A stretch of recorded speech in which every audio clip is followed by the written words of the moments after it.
ಸರ್ವಜ್ಞರ ವಚನಗಳು ಸಂಚಿಕೆ 26 ಧ್ವನಿ ಶಿವಕುಮಾರ ಪ್ರಸ್ತುತಿ SKTV ಕನ್ನಡ.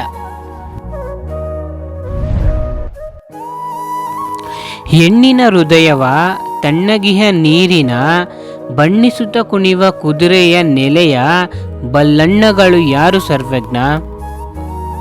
ನೋಡಿ, ಇಲ್ಲಿ ಸರ್ವಜ್ಞರು ಒಂದು ಹೆಣ್ಣಿನ ಮನಸ್ಸಿನ ಕುರಿತು ಈ ಒಂದು ವಚನವನ್ನು ಹೇಳಿದ್ದಾರೆ. ರೂಪವತಿಯಾದ ಹೆಣ್ಣನ್ನು, ಹರಿಯುವ ನೀರನ್ನು ಅನೇಕರು ಅನೇಕ ರೀತಿಯಲ್ಲಿ ಬಣ್ಣಿಸಿರುವರಾದರೂ ಒಂದೆಡೆ ನಿಲ್ಲದೆ ಕುಣಿಯುವ ಕುದುರೆಯ ರೀತಿಯ ಹೆಣ್ಣಿನ ಮನಸ್ಸಿನ ನೆಲೆಯನ್ನು ಅರಿತವರಾರೂ ಇಲ್ಲವೆಂದು ಸರ್ವಜ್ಞರು ಇಲ್ಲಿ ಹೇಳಿದ್ದಾರೆ.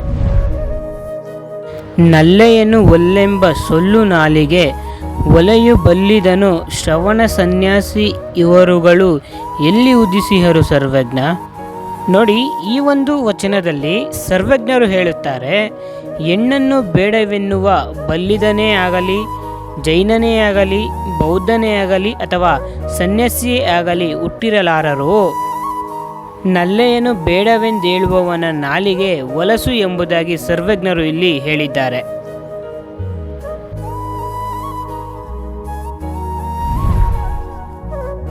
ಕೊಟ್ಟು ಮರುಗಲು ಬೇಡ, ಬಿಟ್ಟು ಹಿಡಿಯಲು ಬೇಡ, ಕೆಟ್ಟ ನಡೆಯವಳ ನೆರೆಬೇಡ, ಪರಸತಿಯ ಮುಟ್ಟಬೇಡೆಂದ ಸರ್ವಜ್ಞ. ನೋಡಿ, ಈ ಒಂದು ವಚನದಲ್ಲಿ ಸರ್ವಜ್ಞರು ನಮ್ಮ ಜೀವನಕ್ಕೆ ಬೇಕಾದಂತಹ ಪಾಠವನ್ನು ಹೇಳಿದ್ದಾರೆ. ಒಬ್ಬರಿಗೆ ಕೊಟ್ಟ ನಂತರ ಕೊಟ್ಟೆನಲ್ಲ ಎಂದು ಮೊರಗಬಾರದು, ನಮ್ಮ ಕೈಯಾರೆ ಬಿಟ್ಟ ವಸ್ತುಗಳನ್ನು ಹಿಡಿಯಲೋಗಬಾರದು, ಕೆಟ್ಟ ನಡೆಯವಳ ನೆರೆಹೊರೆಯಲ್ಲಿ ಇಡಕೂಡದು, ಹಾಗೂ ಬೇರೆಯವರ ಹೆಂಡತಿಯರನ್ನು ಮುಟ್ಟುವ ಕೆಟ್ಟ ಸಾಹಸಕ್ಕೆ ಎಂದಿಗೂ ಕೈಹಾಕಬಾರದು ಎಂದು ಇಲ್ಲಿ ಹೇಳಿದ್ದಾರೆ. ಒಡಲ ಹಿಡಿದಾಡದಿರು, ನುಡಿಯ ಹೋಗಾಡದಿರು, ನುಡಿಯಲೆಚ್ಚರವ ಬಿಡದಲಿರು, ಪರಸತಿಯ ಕಡೆ ನೋಡದಿರು ಸರ್ವಜ್ಞ. ನೋಡಿ, ಈ ಒಂದು ಸುಂದರ ವಚನದಲ್ಲಿ ಮನುಕುಲಕ್ಕೆ ಎಂತಹ ಸುಂದರ ಸಂದೇಶ ನೀಡಿದ್ದಾರೆ.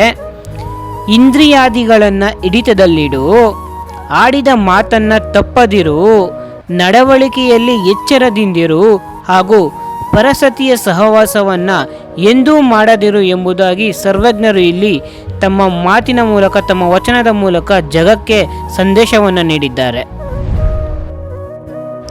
ಅನ್ಯ ಪುರುಷನ ಕಂಡು ತನ್ನ ಪಡೆದವನೆಂದು ಮನ್ನಿಸಿ ನಡೆವ ಸತಿಗಳಿಗೆ ಸ್ವರ್ಗದಳು ಹೊನ್ನಿನ ಮಳೆಯು ಸರ್ವಜ್ಞ. ನೋಡಿ, ಈ ಒಂದು ವಚನದಲ್ಲಿ ಸರ್ವಜ್ಞರು ಹೇಳುತ್ತಾರೆ, ಒಬ್ಬ ಮಹಿಳೆಯು ಬೇರೊಬ್ಬ ಪುರುಷನನ್ನು ಕಂಡಾಗ ತನ್ನ ಜನ್ಮ ಕೊಟ್ಟ ತಂದೆ, ಸೋದರನೇ ಎಂದು ಗೌರವದಿಂದ ಕಾಣುವ ಹೆಣ್ಣು ಸ್ವರ್ಗವನ್ನು, ಬಂಗಾರದ ಮನೆಯನ್ನು ಹೊಂದುವಳೆಂದು ಸರ್ವಜ್ಞರು ಇಲ್ಲಿ ಹೇಳಿದ್ದಾರೆ. ಅಂದರೆ ನೋಡಿ, ಯಾವ ಹೆಣ್ಣಿನ ಮನಸ್ಸು ಕೆಟ್ಟ ಆಲೋಚನೆಗಳನ್ನು ಮಾಡದೆ ಸದಾ ಸ್ವಚ್ಛವಾಗಿ ಒಳ್ಳೆಯ ಆಲೋಚನೆಗಳನ್ನೇ ಮಾಡುವಂತಹ ಹೆಣ್ಣು ಯಾವ ಮನೆಯಲ್ಲಿ ಇರುತ್ತಾಳೋ ಅಂತಹ ಮನೆಯು ಬಂಗಾರವಾಗುತ್ತದೆ ಮತ್ತು ಆ ಹೆಣ್ಣಿಗೆ ಬಂಗಾರದ ಸ್ವರ್ಗ ಸಿಗುತ್ತೆ ಅಂತೇಳಿ ಇಲ್ಲಿ ಸರ್ವಜ್ಞರು ಹೇಳಿದ್ದಾರೆ. ಒಳ್ಳೆಯದನ್ನೇ ಹಂಚೋಣ, ಒಳ್ಳೆಯದನ್ನೇ ಮಾಡೋಣ. ಧನ್ಯವಾದಗಳು.